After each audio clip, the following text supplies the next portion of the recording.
O Forbes CMOs recebe nesta edição Tatiana Ponce. Desde janeiro de 2023, ela é CMO da Natura. A profissional tem mais de 20 anos de experiência em empresas de bens de consumo, entre elas a dona da Nivea, Grupo Boticário, Rect e Colgate. Ela falou com a Forbes sobre tecnologia, inovação e o grande desafio de formar equipes de marketing cada vez mais dinâmicas. Esse olhar do marketing com investimento associado a retorno é que trouxe o marketing para um outro patamar também.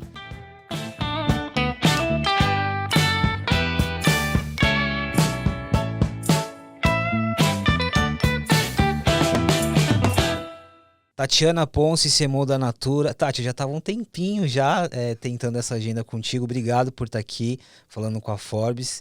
Inclusive, recentemente a gente protagonizou um case bem interessante que a gente vai falar melhor, mas bem-vinda, viu? Obrigada, o prazer é todo meu de estar aqui com vocês e com você hoje. Esse programa aqui é referência, então me sinto muito honrada e muito grata por estar aqui. Tati, antes de falar de Natura, de marketing, de tecnologia, eu queria entender um pouquinho da Tati em si, né? A Forbes, ela retrata muitas histórias, muitos personagens, histórias de superação. Conta um pouquinho, assim, ainda um pouco antes de você passar pelas principais empresas de bens de consumo, como que foi a adolescência, a origem da Tati e os desafios que você teve aí que espelharam o marketing depois? Tá bom. Começar te contando um pouquinho como que eu resolvi fazer marketing e o que me moveu. Na verdade, eu não sabia muito o que eu queria. Eu acho que todo adolescente ou todo jovem passa por isso, né? Porque são muitos estímulos, muitas coisas que te encantam e tomar uma decisão numa fase ainda muito jovem é desafiador. Eu vejo, meus filhos passaram por isso, vejo outros adolescentes jovens passando. Mas minha irmã fazia marketing, já estagiava, eu achava aquilo muito bacana. Tinha uma curiosidade muito grande como as coisas eram feitas, como elas nasciam. Eu gostava muito também de ciência, biologia e amava hotel. Mas você gostava de hotel por quê? Na verdade, meus pais se mudaram 11 vezes de cidade, então eu deixei o Rio aos 3 anos, foi a primeira mudança em família, sou carioca. Depois a gente mudou 11 vezes.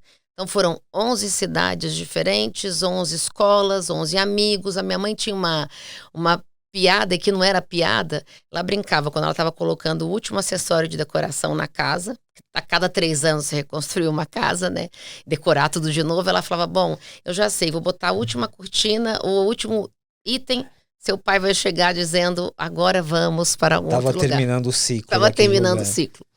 E aí eu acho que eu vivi também muito tempo em hotel, porque cada vez que você mudava até tudo ficar pronto, sei lá, 2, 3 meses vivendo em hotel, eu achava aquilo curioso. Então, eu prestei hotelaria e comunicação social com ênfase em marketing.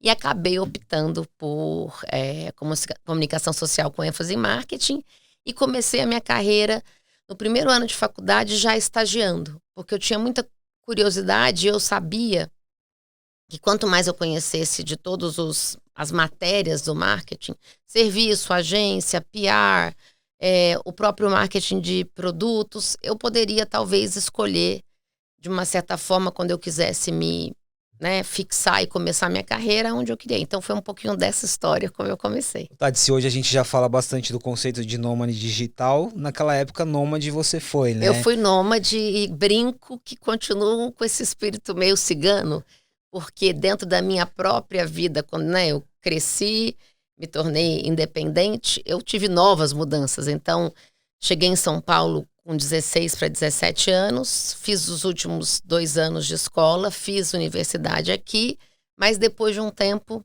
me mudei de novo para um novo desafio profissional. Depois tive um short assignment, que a gente chama no México também, por um desafio profissional. E depois, agora, há 6 anos atrás, mudei, vivi em Dubai os últimos 6 anos e voltei para o Brasil há 1 ano.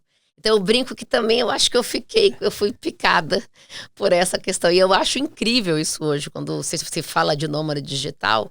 Eu defendo muito essa ideia, acho uma ideia incrível, porque as oportunidades que eu tive, de alguma maneira, forjaram muito a pessoa que eu sou hoje, a minha personalidade, o meu caráter. Então eu acredito na riqueza dessa troca. Você é inquieta, então. Acho que essa formação te ajudou em ser inquieta. Eu sou bem inquieta. Meu pai dizia desde pequena que eu tinha mocotó de cachorro. Sabe que você começa, aquele cachorro que começa a correr e tá sempre perguntando, sempre questionando, eu sempre fui muito curiosa. E é uma das características hoje que eu vejo que está faltando mais no mundo. E uma das características que me fez chegar tão longe. Muito curiosa. E desde pequena, minha mãe falava, 3 anos, mãe, tá chovendo? Tá. Por quê? Ah, filha, porque isso e aquilo. Mas por quê? Eu nunca me contentava com a única resposta. Ela falava, meu Deus, eu torcia para o seu pai chegar logo em casa para eu ter um descanso de tantas perguntas, né? Então eu sempre fui uma mente inquieta. O marketing em si é uma disciplina inquieta, né? É por natureza. Ele, por natureza, ele precisa ser. Eu percebo, se a gente não é inquieto, você entra numa zona de conforto que você para de acessar o mais profundo dos desejos do consumidor, que até nem ele sabe. Então, se você não tem essa curiosidade, eu gosto muito que você trouxe esse tema da inquietude, vou passar a usar, inclusive, nas minhas conversas também, eu acho que é isso que move a gente a acionar a criatividade que existe dentro do profissional marqueteiro, que tem uma criatividade inata, na minha opinião, a hora que ele escolhe por este lugar e que acessa o motor da inovação.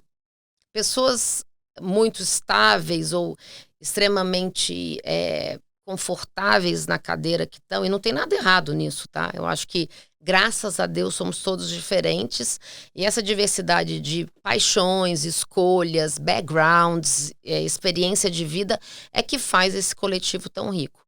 Mas falando da cadeira de marketing, da cadeira de inovação, se você não tem esse espírito de inquietude, de curiosidade, de sempre querer saber mais, conhecer mais, andar uma milha a mais. Eu brinco que eu sou uma pessoa que normalmente, vamos lá, tem uma porta fechada, não entre, fechado, óbvio que se não for nada de perigo, mas eu vou sempre tentar ver se a porta está mesmo fechada. Eu sempre caminho uma milha a mais do que normalmente a média caminharia. Eu acho que é por esse espírito de curiosidade, de querer descobrir, da inquietude, que é um pouco da inovação, né? Inovação é você encontrar soluções para aquilo que não existe. Então, se você não for inquieto e for, né, começar a garimpar e realmente entender o que está por detrás, para trazer uma inovação que faça sentido, se você não tiver essa atitude, você não vai chegar lá. Sabe o que é interessante? Para quem não está muito familiarizado com esse mundo do marketing, o marketing às vezes ele é mal compreendido. Ou a ideia de marketing ela pode ser centenas aqui. A pergunta é, naquela época da tua irmã que te inspirou ali, o que era marketing? Assim, o que você descobriu que era aquele marketing? Mas o que é o marketing hoje? Assim, o que ele se tornou? Exato. Vamos lá, eu acho essa pergunta super interessante. Na época da minha irmã, ele era muito mal compreendido mesmo. E nós somos 3. O irmão mais velho, a minha irmã e eu. E o meu irmão era, na época, de comércio exterior, mais pragmático, mais cartesiano. E ele brincava, para provocar, logicamente, que a Flávia ficava assistindo, lendo revista o dia inteiro. Porque ela trabalhou muito tempo em PR, departamento de relações públicas e tudo, né? Então você ficava lendo revista para fazer o clipping. Eu estagiei na UGV e um dos meus trabalhos na manhã era ler todos os jornais, entender onde tinha matéria. Não é essa maravilha que tem hoje, que está tudo, né, digitalizado e que a gente tem um clipping digital. E ele brincava para provocar, que ela falava, nossa, eu queria ter esse trabalho, ficar lendo revista o dia inteiro. Ou mesmo, mas você vai viajar para um congresso X, para um evento de inovação Y. Eu acho que durante um tempo o marketing parecia meio festa. Né? E nunca foi, na minha opinião, que sou marketing raiz. Passei por vendas, passei por trade, fui diretora de vendas 2 vezes durante a minha carreira, mas eu sei que se trabalha e muito. Mas é uma cadeira menos conhecida, porque ela tem esse lado do não cartesiano. E o que eu acho que mudou hoje, que é muito interessante, é que marketing se tornou coração da maioria das organizações, trazendo a estratégia e mostrando que o consumidor no centro é a única resposta. Então, as empresas que não são consumer-centric ou não eram, não davam valor para isso. Quando eles entendem que tem uma área que conhece profundamente o consumidor, como toda empresa deveria conhecer, e que também seta a estratégia e seta o growth, para mim foi essa grande mudança. O marketing passou a ser reconhecido como uma área vital e uma área que vai setar o futuro das organizações através da inovação, porque através da inovação você constrói muito valor e muito equity, e vai continuar mantendo o loyalty e gerando o growth, né, o crescimento que é necessário. Então, para mim, a área hoje ela ganha mais respeito, ela ganha mais visibilidade pelo poder estratégico que ela tem na organização. É interessante você tocar nesse ponto da época que o marketing era associado a festas e tal, porque o marketing ele foi, não que não faça parte, mas ele sempre foi muito associado a uma parte específica da comunicação, que era a publicidade. Exato. A publicidade que tem demandas e tem um universo ali à parte, mas tá muito claro aqui que o marketing tem muita ciência, né? O próprio termo growth que você usou de crescimento foi uma incorporação aí do mundo das startups, mas que faz muito sentido hoje no negócio, né? Completamente. Se você não vive com essa ciência que vem através dos dados, e o marketing vem se sofisticando através do uso de dados de tecnologia, que te permite ser mais assertivo. Quando você é mais assertivo, você dá mais resultado. Então a organização olha e fala, nossa, essa ação foi bacana. Quando a gente fala de precision marketing, que é você ter o conteúdo correto, no canal correto, para a audiência correta, no tempo correto, isso muda completamente a regra do jogo. Quando você atua numa campanha tão direcionado, você conhece claramente sua audiência, você ajusta o conteúdo para cada perfil de consumidor que você quer falar, às vezes da mesma inovação ou do mesmo produto, o seu retorno é muito maior. Então, quando você começa a mostrar o retorno dos investimentos, porque eu acho que marketing era muito questionado por isso. Vamos lá, vamos dar um monte de verba de marketing, mas vai fazer o que com esse dinheiro? Quem está me provando... Quais as métricas, né? Não tinha, né? Eu venho de uma história de algumas empresas que não tinham ROI, que não tinham a clareza por que você estava investindo aquele dinheiro. E eu passei por escolas, que eu sou muito grata, que eram completamente focadas a retorno sobre investimento. Então, tá bom, você quer ter uma demonstradora no ponto de venda? Contando o que faz esse produto, o que faz Vanish, o que faz SBP, o que faz Veja. Na minha época de Rect, lá foi uma grande escola onde eu me tornei uma marqueteira bastante financeira. Que eu acho que esse é um grande diferencial. Você sai daquele escopo do que é legal fazer, mas você continua fazendo as coisas legais desde que elas tragam retorno no investimento que você está fazendo. E, obviamente, tem coisas que o retorno vai demorar 5 anos, que é uma construção de longo prazo, outras que são retorno imediato, mas a Rect era muito certeira nisso. Ela falava, bom, quantas caixas de Veja eu preciso vender para pagar esse investimento? É interessante, porque apesar de, no caso de Rect, o próprio Grupo Boticário, Natura agora, o exemplo que você está dando, apesar de serem casas de marcas, como a gente chama, é uma veia de varejo, né? Muito e o varejo traz muito isso que você está narrando, né? O varejo traz muita agilidade, o varejo traz muito olhar à concorrência. Você não está muito familiarizado e muito atento naquele daily routine para saber o que está acontecendo, você vai ser engolido em muito poucos segundos. Porque a dinâmica do varejo, ela muda muito rápido. E ela muda ao ponto de você chegar na gôndola e falar, bom, estamos perdendo, o que eu posso fazer? Se o concorrente for mais, né, inteligente naquele momento, acionar um desconto, acionar uma promoção, acionar uma comunicação, se você não tiver o tempo inteiro com o radar ligado, quando você for reagir já é tarde demais. O marketing já chegou e você... O que aconteceu aqui, né? Então, eu acho que esse olhar do marketing com investimento associado a retorno é que trouxe o marketing para um outro patamar também, associado às coisas que eu já te falei antes. Mas agora, e aí considerando o marketing aqui como algo muito complexo em todas as suas camadas, existe algo hoje que é mais difícil de ser medido do ponto de vista de retorno, ou ainda traz uma subjetividade, ou não? Hoje tudo eu posso ter métricas? Não, infelizmente não. Eu acho que isso é uma parceria das indústrias e das marcas com veículos, com parceiros que fazem parte do nosso ecossistema. Digital ainda é muito desafiador. Eu brinco que quando você tinha um composto apenas TV, né, os meios tradicionais, mas que 90% das vezes TV tinha um peso muito grande, mais ações que você fazia no varejo ou no seu canal, né? A gente tem um canal hoje extremamente importante, Natura, que é venda direta. Mas esse canal, você controla o canal. Então, você, num dado momento, como a gente tem acesso a todas as nossas consultoras, né? Se eu hoje promovo um desconto ou eu lanço um produto, eu consigo acompanhar o que está acontecendo na rede, né? Os pedidos vão entrando e você vai sabendo. Então, nessa época de, vamos dizer, TV com maior prioridade e maior share dos investimentos, você punha na TV, você comprava Nielsen bimensal ou Scantrack, que te dava a visão do mês, daqui a pouco você via. Bimensal. Na época era bimensal, né? E aí voltou Scantrack, que era super caro, você conseguia medir os investimentos quinzenais.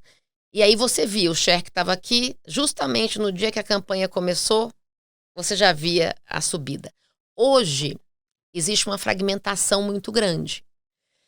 Ah, Tati, mas fragmenta porque está fragmentando por uma razão inespecífica? Não. É fragmentado porque a audiência está fragmentada. Então, você pode estar como consumidor em 2 telas ao mesmo tempo.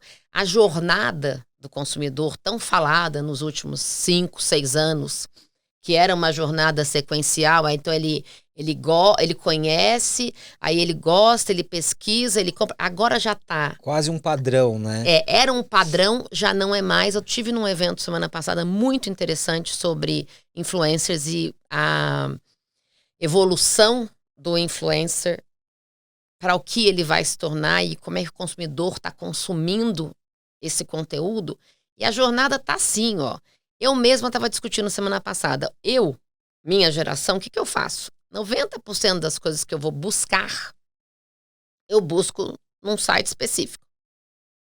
Quando eu converso com a geração mais nova, com os meus filhos, eles nem estão neste lugar fazendo busca. Eles já estão em outros canais sociais procurando recomendações de como consumir. Então, a jornada hoje não está linear.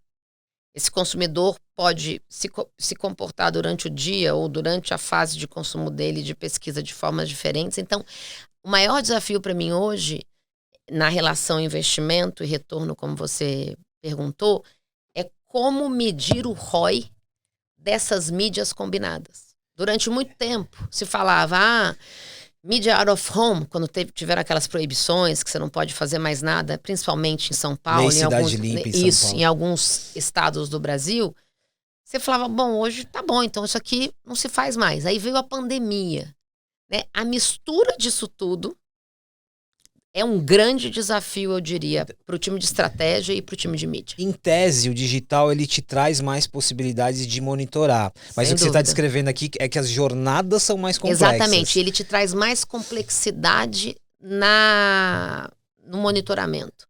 Porque como os próprios parceiros hoje não têm uma visão correta eu não digo, mas não tem uma visão completa, porque não necessariamente todos os parceiros te entregam mídia para todas as etapas da jornada. Então ele consegue falar do dele, né? Mas para a gente medir uma campanha inteira é muito mais desafiador do que medir como eu fazia TV, rádio e outdoor. Tem um termo que a gente usa na tecnologia que é interoperabilidade, né? E eu acho que faz muito sentido aqui. Você tem o Google que entrega os resultados, Meta, você tem a Globo, você tem uma série de plataformas, mas o desafio de juntar tudo isso está muito hoje porque, vamos supor, se você pegasse uma campanha de 10 anos atrás, de um produto de consumo de massa, você ia ter provavelmente 70% a 80% dos investimentos concentrados em TV. E na maioria dos casos, quando digo muito, 3 canais. Quando não era um canal único. E 20% entre um ou outro meio. Então você sabia que a grande massa tinha vindo daqui. Quando você viu o impacto no teu share, você fala, perfeito, então tá. Para eu saber o que eu faço da próxima vez, é só repetir. Né? 70%, 80% em TV, rádio, outdoor, boom. 3 pontos de market share naquele período. Hoje, para você identificar quem realmente moveu, é muito mais difícil. Né? E a soma desses fatores, o que ele impactou, é mais difícil ainda, porque você mede por conversão. Só que aí você pega um bom pedaço dos seus investimentos altamente fragmentado entre os canais que estão dentro de digital. Aqui deixar claro por que o marketing também se tornou muito ciência, né? Muito Por isso que muita ciência, tecnologia. muita tecnologia. Quando você foi descrevendo um pouquinho ali da situação, eu lembro, no Brasil especificamente, a gente teve muitos cadeiras de CMOs que foram absorvendo tecnologia. Então você tem um CMDO de dados, você tem um CMTO. No seu caso específico hoje, como que funciona? Assim, dentro dessa liderança, você tem algumas áreas relacionadas, não tem? É puramente marketing? Como que é? Não. Hoje eu sou responsável por toda a área de marketing estratégico. Tem uma parte grande de marketing intelligence, que aí entra exatamente toda essa isso que a gente está falando, toda essa ciência do consumidor e do mercado, e de todos os trackings que a gente hoje tem, seja tracking para toda a área de vendas, seja para marketing, para qualquer tomada de decisão, isso está concentrado nessa diretoria de marketing e consumer intelligence. Eu tenho toda a área de inovação. Então, toda pesquisa e desenvolvimento, e essa é a minha primeira experiência como CMO, sendo responsável também por todos os laboratórios, por tecnologia, por desenvolvimento de produto, de fórmula, de embalagem, e eu tenho achado isso incrível. Se eu pudesse recomendar para outras empresas, isso evita tanto estresse e tanto conflito, porque eu já tive do outro lado, onde você ficava entre marketing, que tem as ideias, 90% das vezes, escreve os conceitos, entende dos insights do consumidor, e você tem P&D do outro lado, com todos os cientistas, com todos os técnicos, com todos os criativos de produto. Óbvio que eles também estão pesquisando tecnologias futuras e avançadas para apresentar eventualmente a marketing, e marketing entender se isso vai virar um produto, um conceito, se isso é uma demanda ou um insight vindo do consumidor. Só que nesses dois lugares, você sempre tem uma tensão, quando ele não está debaixo do mesmo guarda-chuva. Ou seja, esses mundos sempre estiveram distantes, em outras palavras. Né? Eles são próximos, mas distantes, porque a tomada de decisão, aonde se decide investir, ou aonde vai o dinheiro, ou o que eu faço primeiro, não era tomado no mesmo lugar. E hoje a gente senta, o meu board, e fala, bom, essas são as tendências, isso aqui é tudo que a gente identificou do ponto de vista de P&D, de tecnologia futura. Isso aqui são as necessidades e estruturantes do negócio. Aí a gente senta ali, prioriza e vai. Então, assim, traz uma agilidade muito maior do que qualquer empresa que eu passei nos últimos 30 anos. Tem algo específico, essa aproximação que você narrou? Claro que a gente tem vários exemplos muito parecidos, mas tem algo muito específico da Natura que tornou isso mais intenso, talvez? Tem. Porque é uma questão cultural aqui também, uma questão cultural, eu acho isso muito legal mesmo. Eu estou vivendo isso desde que cheguei, e o que eu acho que torna mais específico ainda é a nossa tarefa, a nossa missão de o bem-estar bem. Então, quando a gente fala de bem-estar bem, a gente está falando de bem-estar comigo mesmo, bem-estar comigo e com o outro, relações, e bem-estar com o planeta. Como a gente tem esse ecossistema de descobrir matérias-primas, ativos, novas plantas para empoderar a floresta e fazer com que a floresta se regenere e que a gente possa ter as comunidades sendo autossuficientes para que não precisem destruir a floresta, isso criou uma relação muito próxima, porque como a gente começa deste lado aqui, com os nossos agrônomos, nossos cientistas dentro da floresta, com os povos tradicionais, descobrindo como fazer a vida deles melhor e assim proteger a floresta, eu preciso estar muito do lado de marketing, do time de inovação de produto, de estratégia, muito próxima, para poder dar vida a essas ideias. Então, o P&D chega e fala, olha, descobri o óleo de pripirioca. Nossa, legal, que bom. Eles sabem descobrir o óleo de pripirioca. Quem vai dar uma roupinha, uma história, uma embalagem, um uso para isso é o marketing. Inclusive, se ele é viável do ponto de vista de varejo, exatamente, negócio. Exatamente. Então, essa proximidade, imagina se P&D vai, investe um monte, vai desenvolvendo e a gente está aqui alheio, chega com o negócio pronto, mega investimento, e entrega para marketing olha e fala, putz, eu não sei o que fazer com isso. Não tem campo, não tem tendência, não tem espaço para eu lançar nada aqui que tenha sentido para a proposta de valor da nossa marca, para o consumidor e que tenha um desperdício de tempo, desperdício dinheiro. muito grande. E eu vivi isso, porque eu vivi no passado, daqui a pouco eu chegava, reunião de inovação futura. Me apresentavam, sei lá, 30 fórmulas que eu olhava e falava, meu, o consumidor não quer isso. Ele não gosta desse sensorial, esse cheiro não é um cheiro, esse perfume, essa fragrância não é uma fragrância aceitável nesses países XYZ. E eu vivi isso na pele, cuidando de mais de 120 países quando eu estava em Dubai. Que ainda tinha a maior dificuldade de entender que alguns países específicos precisavam de soluções diferenciadas. Então, como o P&D, na maioria dos casos, se ele não está junto, ele trabalha na tecnologia, na fórmula e tal, ele não está 100% informado das necessidades do consumidor e quais são os critérios que esse consumidor quer consumir.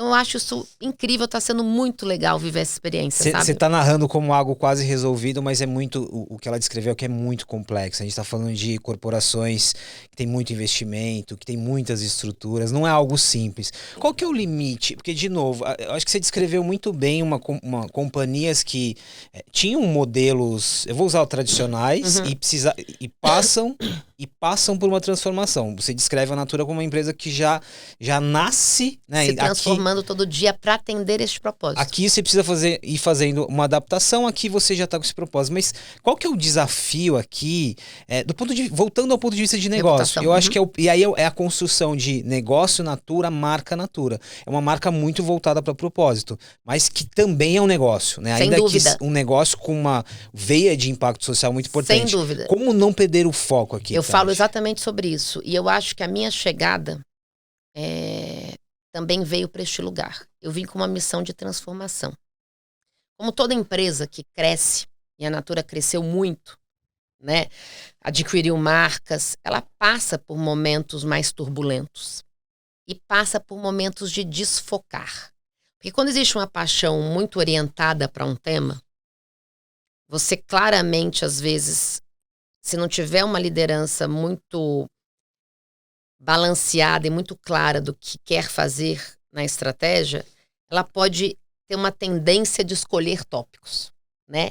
E se autofocar, hiperfocar nesses tópicos e esquecer de outros. Então é verdade, sim, que nos últimos anos a gente teve um olhar menos apurado e urgente para inovações. A Natura sempre ditou vanguardismo, inovação, e a gente teve uma clareza de que a gente estava talvez muito nas causas sem entregar benefício de produto. E que o fim que o consumidor leva para casa é um produto. E ele tem que vir embrulhado com as causas e não o contrário. E neste lugar eu acho que se você não tem uma clareza da estratégia e que o produto materializa o que a empresa é, a gente não é filantropia. E é o que eu falo pro time. Nesse processo de transformação que a gente vem fazendo, eu falo, gente, para eu continuar subsidiando a inovação sustentável, para eu continuar ajudando milhares de comunidades, para continuar ajudando mais de 3,5 milhões de consultoras, porque a gente é um agente de transformação na vida dessas mulheres, eu preciso fazer meu trabalho, eu preciso vender. Né? A gente não está aqui para não dar lucro. Principalmente a partir do momento que você se torna uma empresa aberta. Quando você não tem que dar satisfação para ninguém, como está seu caixa, seu P&L, seu bottom line, você faz escolhas ali corretas, como várias empresas de capital fechado, mas você não dá satisfação, você não é cobrado. Então é muito difícil esse desafio entre prestar contas do ponto de vista financeiro e ao mesmo tempo querer fazer tudo que tem impacto social. E eu te falo, eu posso chegar hoje no board e falar, olha, eu tenho uma inovação incrível. Essa ideia, o consumidor gostou, não sei o que gostou, tem 85% de margem. Aí eles vão virar para mim e vão falar assim, tá, e o nosso tripé tá resolvido? Que é impacto social, impacto ambiental e impacto financeiro. Eu posso dar 85% de margem. Se eu não estiver melhorando a vida da consultora ou impactando positivamente o planeta ou neutro, eu não lanço. Tá, uma dúvida agora falando sobre o retorno de investimento. Eu não gosto de separar, mas aqui eu vou separar. Tá muito claro aqui que a conversa sobre sustentabilidade ela não se separa, o próprio tripé que você descreveu. Mas hoje, para um investidor, para quem tem uma ação, ou para o mercado que está olhando para o resultado, como que eu convenço ele de que a sustentabilidade traz algum retorno? E que retorno que é esse? É reputacional, não é? Eu te falo, qual a minha opinião hoje? Os principais acionistas, eles hoje já entendem completamente. E isso é um diferencial de Natura, tá? Eles entendem e cobram, inclusive, como todo o mercado cobra, que você cumpra as suas metas e os seus compromissos. Então, daqui para cima, eu brinco, né, de nós para os públicos e os stakeholders que estão para cima, essa não é uma dúvida. ESG tá aí, tudo que se fala triple bottom line, milhares de termos, isso é muito claro. A dureza, e é por isso que eu olho e falo, que privilégio estar numa empresa que nasceu com um foco e uma paixão por sustentabilidade e regeneração, versus as empresas que estão tendo que catch up. Depois que este tema virou o foco e as pessoas entenderam ou perceberam que precisavam mudar, ou descobriram que tal ingrediente ou tal processo faz mal ao planeta, elas estão tendo que correr. E esse correr, às vezes, é reformular um portfólio inteiro. E isso custa muito caro. Então, voltando para a tua pergunta, esse grupo já entendeu. Onde eu tenho mais desafios hoje é o consumidor. Tem um nicho, claramente, e que não está crescendo e um dia vai deixar de ser nicho, que já enxerga valor e paga mais por isso. Porque na medida que hoje tudo que é sustentável ainda não é altamente escalável, Natura hoje trabalha em escala. Mas a gente não tem... Se eu quiser comprar todos as minhas embalagens 100% reciclado, com a qualidade que se tinha quando não era reciclado, do look and feel, você não tem. Voltamos a uma questão Existe um compromisso. negócio. Então, por exemplo, se você olhar hoje a linha Ecos, a gente usa plástico 100%, PET 100% reciclado e reciclável. Que significa que ele não vai vir transparente. Como era lindo, porque marketing tem o tema de olhar, de ser aspiracional, de ser desejável. Aí você tem o seu, que não é transparente, que ele é mais turvinho, mas a gente foi. Vamos fazer. Aí tem gente que acompanha, tem um monte de outros que ainda não acompanham. Aí o consumidor fica com duas referências. Ou isso custa mais caro, isso não é mais barato ainda. Porque não é o que o mercado inteiro faz. Aí você vira e fala, eu vivi um case, não na Natura, porque eu acho que com essa expertise a gente aprende como explicar e como contar as coisas, mas eu vivi um caso numa outra empresa, vamos lançar uma embalagem 90% menos plástico, 90% menos isso, 80% menos aquilo, a fórmula 80%, e era 30% mais caro. Sabe o que aconteceu? Um flop. Eu falei, gente, isso não vai funcionar. E que o consumidor falava, gente, vocês estão tirando tudo e estão me cobrando 30% mais caro? Não fecha na cabecinha dele. Porque ele não está entendendo a máquina que está por detrás para proteger esse planeta e proteger as pessoas. E uma das coisas que ele também nem tem que entender, na verdade. Tem uma questão cultural aqui também. É uma questão cultural, mas eu acho que é uma questão da gente educar. A gente teve um evento ano passado chamado Inova, que é um grande evento que eu junto a equipe inteira. É uma semana de inovação para a gente partir para momentos de ideação futura. E veio um neurocientista muito interessante. Ele falou uma coisa. Gente, este consumidor, ou 90% deles, ainda não consegue encontrar o valor disso. Você precisa gerar um gatilho emocional. Ou seja, nós já temos, como consumidor, a gente já tem a consciência, a gente já entende que essa quantidade de resíduos e de plástico não é bom. Não é bom, a gente já entende que eu quero um produto que não seja testado em animais, mas tem uma questão de valor aqui também. De valor, porque, por exemplo, quando ele está comparando, e às vezes não é nem intencional. Por isso que a didática, e a gente tem um programa que a gente vai começar agora, é muito bacana, de alfabetização quase, sobre o que é regeneração e sustentabilidade, porque você precisa explicar. Cheguei à conclusão que a gente só vai conseguir ter um impacto grande no mundo que as empresas estão fazendo, sem o consumidor a gente não vai conseguir. E ele, muitas vezes, está entre comprar a cesta básica do mês ou as necessidades básicas dele, e no nosso caso, o que é mais supérfluo, o que é o cuidado para ele. Ele vai entre comprar um material escolar da criança, ou um perfume, ou um creme. Ele vai olhar, tem um que está 30% mais caro, porque tem todo o aspecto do custo daquilo que está ali, e outro que não está, porque não pratica essas boas práticas. O que ele vai escolher? Na hora ele nem pensa.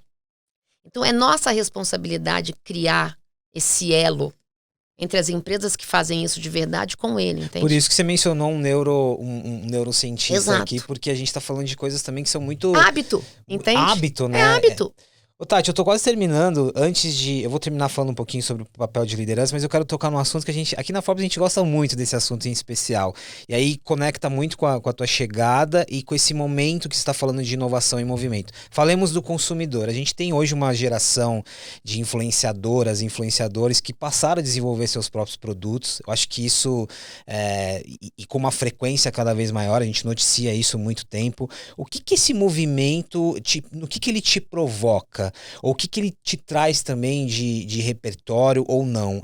Quando você tem coisas muito customizadas, coisas que estão baseadas em seguidores, em audiência. Como você observa esse movimento? Olha, eu observo de forma muito positiva, porque quanto mais você tem consumidores que viraram experts, que esse é o nome, isso facilita a sua relação. E se você tiver um plano bem feito de criar uma conexão emocional com esse consumidor, que eu chamo muito de emotional bonding. E essa conexão emocional com o consumidor, ela vai te levar ao estabelecimento de uma conversa e de uma relação de marca e cliente completamente não transacional. E para mim, isso me desafia a cutucar e a ser cada vez melhor. Então eu brinco que eu tenho um terceiro turno, que à noite eu chego em casa, depois que eu já fiz tudo que tinha que fazer, eu vou lá pro Instagram, eu vou para todas as redes que e fico cutucando, e aí vou só no Instagram pro meu time. Você compra também eu produtos compro, das blogueiras? Eu compro, eu uso, eu testo tudo e já vou mandando os Instagrams à noite, e o meu time brinca, gente, por gentileza, dá para tirar o celular dela? Seja o WhatsApp, que eu vou tendo muita ideia, é uma mente frutífera, e essas pessoas me fazem querer ser melhor ainda. Por quê? Como a gente tem uma estrutura de marca muito estabelecida, uma estrutura de tecnologia muito estabelecida, eu só vou tendo ideia em cima do que eu vou vendo e entendendo para onde o consumidor está indo. Então ela me provoca, eu acho que ela faz a gente ser melhor. Eu tenho que me ser melhor ainda do que eu sou hoje para conseguir acompanhar. Ou seja, a relação que um consumidor tem hoje com a Boca Rosa ou com a Bruna Tavares, ela não é transacional. Ela é baseada em outros elementos. Exatamente. Ela não é só transacional. Exatamente. Aí eu quero fazer uma comparação com Natura pra gente fechar. Esse equilíbrio, porque você narrou aqui quase que uma transação quando você fala da cesta básica e tal, mas o equilíbrio em que você também quebra essa ideia de ser só transacional. Exatamente. E a gente tem uma grande... a palavra não é arma, mas a gente tem um grande artifício, e que ele é natural, ele é zero transacional, que são as nossas consultoras.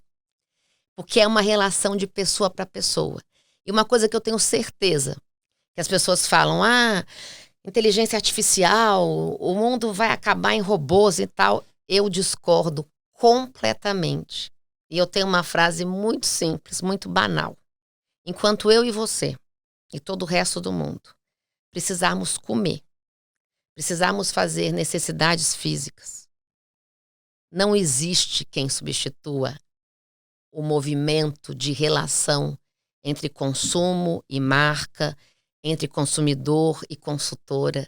A gente viu uma pandemia vindo e a gente viu o quanto a gente ama se conectar. E uma das coisas que eu tenho lido e estudado muito, pode vir o que quiser. Se não houver a curadoria, e se não houver o ser humano que faz o prompt para o ChatGPT, para a inteligência artificial, Não adianta, porque o robô ou a tecnologia, isso pode mudar. Ele aprende pelo passado. É a gente que dita o que eu quero ver no futuro quando eu digito alguma coisa.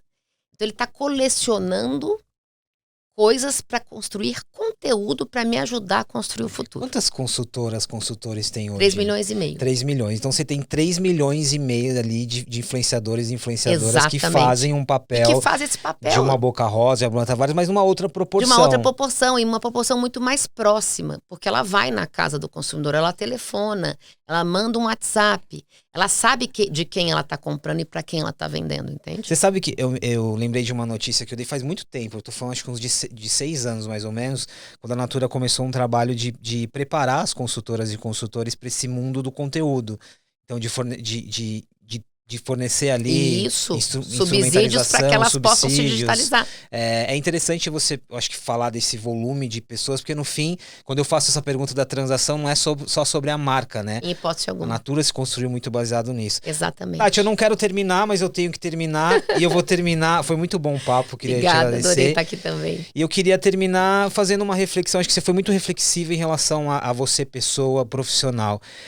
Como que na altura, nesse momento da tua vida profissional, com todos os desafios, mas considerando que você está hoje numa cadeira que ela tem muito poder, né? Você tem o poder da caneta, impacto, você tem dinheiro para investir, impacto sobretudo, né? Eu acho que a responsabilidade do futuro do planeta passa muito pelas marcas. Como que é esse exercício de resiliência, que volta lá na tua história de ser nômade, mas de humildade, de se atualizar e de entender o papel que o marketing tem aqui? Eu acho que algo muito importante é que muitas vezes a gente tem medo, né, como ser humano, de dizer que não sabe, de perguntar ou de assumir que um assunto você não domina mesmo. Eu, de verdade, prefiro ir para o outro lado. Eu assumo que eu não sei, eu assumo que sempre as pessoas podem saber alguma coisa a mais do que eu. E eu brinco, todo time que eu trabalhei, eu tenho uma plaquinha transparente aqui, você não está vendo, mas ela está pendurada no meu pescoço em obras. Eu estou em construção. E eu, como líder, não me coloco nesse papel de achar que eu sei tudo, porque eu não sei mesmo. E eu não quero saber. Porque quando eu não sei, eu dou espaço para alguém saber mais do que eu e me ensinar. Porque eu vejo muito valor no aprendizado. Eu acho que a liderança, ela começa pelo exemplo. E ela começa pela coragem de pedir desculpas. Eu estou te falando, quando eu cheguei na Natura, me acostumando, depois de 6 anos fora, a um novo Brasil, eu às vezes falei uma coisa ou outra que eu não tinha a menor intenção e eu nem sabia. Em nenhum momento hesitei em pegar o microfone na frente de 600 pessoas quando voltei do break e falei, gente, desculpa. Eu usei um termo aqui ou eu usei uma força de expressão que eu não deveria ter usado, me perdoem. Eu não tive a menor intenção.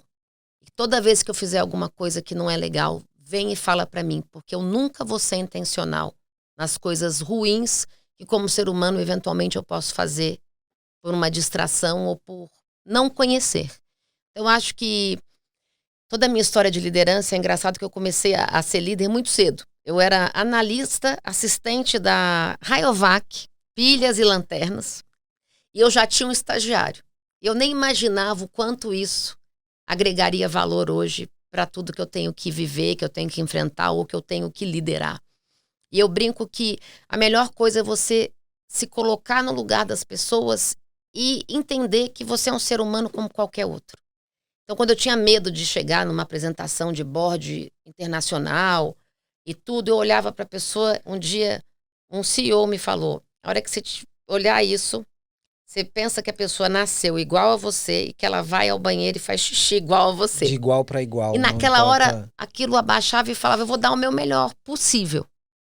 E uma das coisas que eu aprendi também muito foi me cobrar um pouco menos e aceitar que eu vou falhar. E que o erro serve para a gente aprender, mas não permanecer nele. Então, se eu errei, ótimo. Reconhece. Se precisar, pede desculpa. Se não tem que pedir desculpa porque foi você para você mesma, também se desculpe por ter errado. E pense como não repetir. E aí foi onde eu mais aprendi. Qual que é a tua maior vulnerabilidade hoje como líder? Além dessa que você já descreveu, acho que de assumir o o erro e de que não sabe tudo. Mas quando você olha para o contexto hoje, mudança no comportamento, negócios, tecnologia, qual seria a vulnerabilidade que estaria ali? A minha vulnerabilidade é achar se eu vou dar conta, né? Porque tá tudo mudando tão rápido. E às vezes eu não tenho tempo de absorver tudo que eu penso, meu Deus, será que eu tô fazendo as escolhas corretas? E eu gostaria de ter mais tempo, de ler mais, de conversar mais. Mesmo para vir aqui foi um grande desafio. E olha que riqueza de papo a gente tem, né? Então, a minha vulnerabilidade é saber me autogerir e gerir as minhas agendas de modo que eu tenha o olhar para as prioridades corretas e que eu não me distraia com coisas que talvez não vão me agregar tanto valor. Tati, muito obrigado. Foi uma sessão de terapia, na verdade, né? Eu sempre digo que quando a gente para um pouquinho, sai da agenda corrida para conversar, às vezes você pensa em coisas que não estavam ali, né? Mas muito obrigado. Obrigada acho que você. foi muito legal começar essa série especial de CMOs com você. Eu acho que mais do que falar da companhia ou do marketing, eu acho que trazer elementos do teu lado humano aqui é muito legal. Porque, na verdade, a companhia é feita de pessoas. E se esse humano não está estabilizado, não está num bom lugar, a companhia também não vai estar. Por isso a importância do reconhecimento do humano em tudo que a gente faz, né? Muito bom. Muito obrigado, Obrigada, viu? viu, Lu? Obrigada, prazer foi meu.